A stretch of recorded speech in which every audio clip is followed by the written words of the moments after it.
Винаги когато съм гледал Наруто, съм се чудил върху един въпрос. Защо Какаши носи маска? Всички познаваме Какаши като една мистериозна нинджа, която никога не показва лицето си. Но каква е причината, поради която той никога не сваля маската си, дори когато спи? Аз съм Senpai Steels и в днешното видео, както вие пожелахте, ще разгледаме няколко теории, които стоят зад маската на Какаши. Пожелавам ви приятно гледане и нека сега да преминем към видеото. И така, разрових се доста в нета и попаднах на няколко теории, които днес ще споделя с вас. Не мога да преценя коя от всичките е най-правдоподобна, все пак имайте на предвид, че всичко това са просто теории. Не знаем каква е реалната причина за тази загадка, която дори не ни се обяснява. Саске, Сакура и Наруто имаха някакви предположения какво може да има под маската и накрая разбрахме, че всъщност под нея има друга маска. Първо нека започнем с това, че виждаме лицето на Какаши без маската към 469 епизод на Шипудена. През това време зад това какво се крие под маската му е пълна мистерия. Сега нека преминем към теориите. Ще започна от по-слабите, които според мен не са чак толкова верни и много лесно може да се оборят, и ще премина към по-добрите и по-логичните според мен. Та много фенове на Наруто смятат, че Какаши е започнал да крие лицето си заради загубата на баща му Сакуно Хатаке и неговите приятели и близки, заради които той изпада в депресия. Тази теория в началото и на мен ми се стори доста добра, все пак факта, че Какаши губи най-близките си хора и това, че баща му се самоубива, не е изобщо леко. И напълно логично е в началото да се замислим, че цялата тази депресия може да го потикне към това той да се затвори в себе си и да скрие собственото си лице.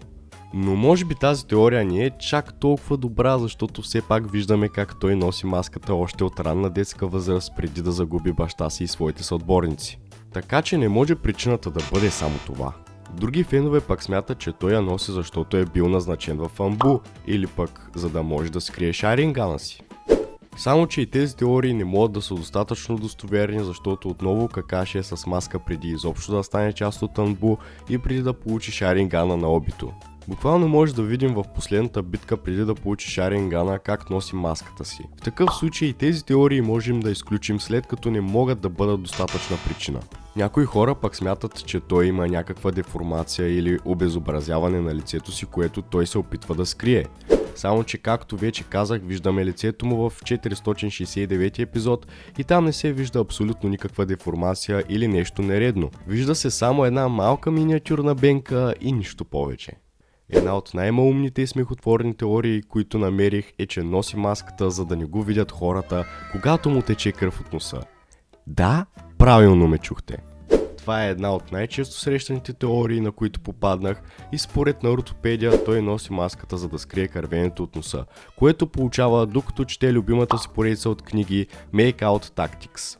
Както вече знаем и сме виждали, кървенето от носа в Наруто е доста често срещана реакция на героите, когато те видят или четат нещо еротично. Неведнъж сме гледали подобни сцени в анимето и в повечето случаи има и доста кръв. Та според тази теория Какаши не иска да бъде видян от останалите и заради това постоянно е с маска.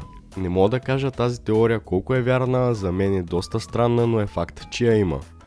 Човек, какви са тия теории, какви са тия глупости, кой вярва на всичко това? Значи, слушайте ме сега внимателно, знаете ли каква е истината? Знаете ли каква е истината за Какаши? Истината е, че той носи маската, защото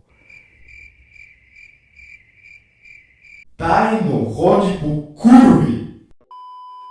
Това е истината, разбирате ли? Няма друго логично обяснение. Аз съм 100% сигурен, че този мръсник ходи тайно по курви и си слага маската, не го видят другите хора. Друга теория на феновете е, че в началото Кишимото е искал да направи всички нинджи с маски, но в последствие е решала само Какаши да носи маска, защото е осъзнал, че така няма героите да имат ясно изразени емоции и вероятно дори това би обезмислило емоционалния аспект на цялостната история. Освен това, ако повечето герои бяха маскирани, изглежда малко вероятно Какаши да бъде толкова популярен и известен колкото е сега. И нямаше да го сибя толкова.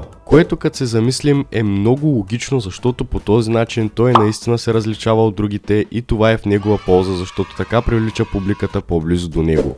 Една от най-интересните теории, които намерих за него е, че той всъщност е почнал да носи маската, за да се отличава от баща си Сакуно Хатаке, защото баща му е бил доста известна нинджа в селото с името Белия зъб. Всеки го е знаел с това име и е бил супер силен шиноби, който участва в много битки. Поради тази причина е бил и доста известен и именно за това сигурно е имал и много врагове. Което най-вероятно е потикнал Какаши да носи маската, за да се различава от него, защото най-вероятно по този начин и той е щял да си навлече супер много противници. Това е точно както при бащата на Наруто Намиказе Минато, който е имал доста врагове и нарочно са сменили името на Наруто от Наруто Намиказе на Наруто Узумаки, за да няма след това проблеми.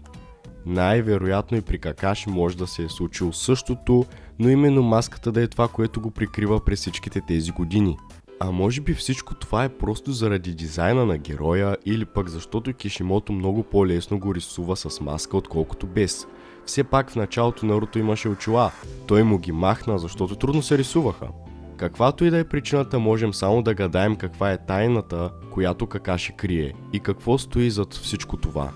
Това е всичко, което главно намерих по темата. Благодаря, ако сте изгледали това видео до край. Ако то ви е харесал, харесайте, абонирайте се и напишете в коментарите, ако и вие имате някоя теория за маската на Какаши. Аз бях Senpai Steels и до следващия път. Чао! Тайно ходи по кур!